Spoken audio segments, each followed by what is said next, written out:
Good day. My name is Yunus Mujahid Olalika.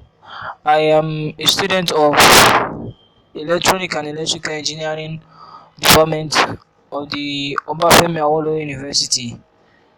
So this is a project based on one of our courses in the department, which is digital circuit design and analysis. And the supervisor of the course is Dr.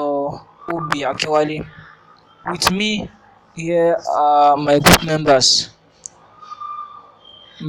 fellow group members, starting from the group lead in person of Yakub Malik and other group members which are Ogolowo Hamida and Idris Balogun.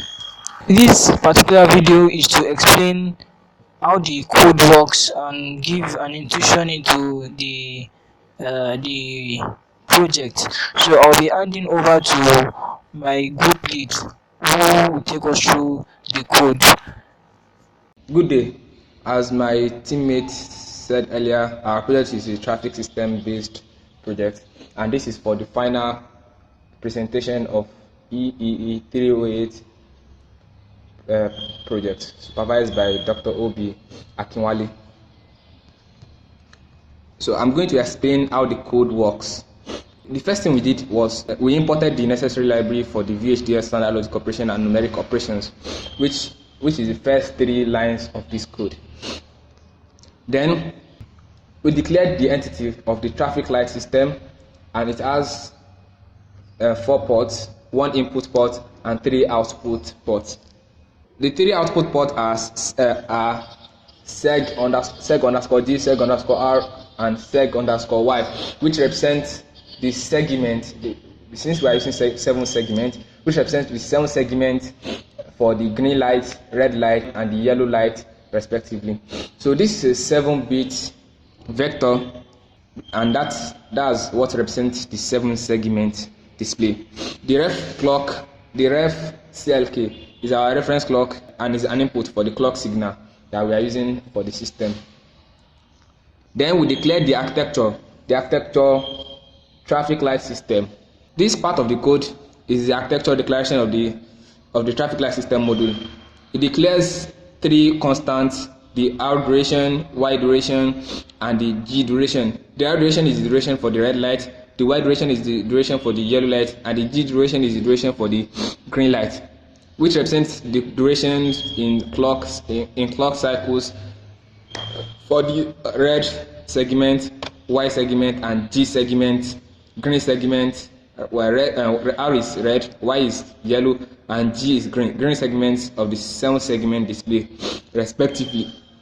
We also declared the RST for the set and the active_seg to keep track of the active segment.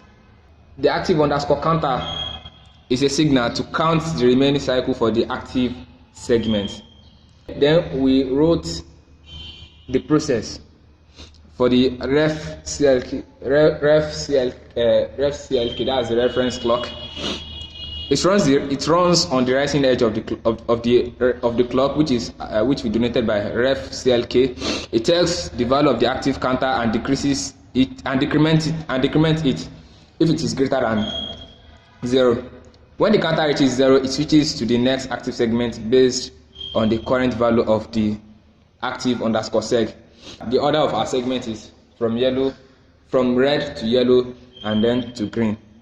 In the architecture, we declared that the duration for the red light is 7 seconds.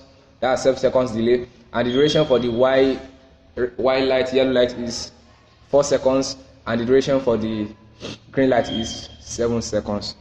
Then the final part of the project, which is the process that displays the 7 segments on the board.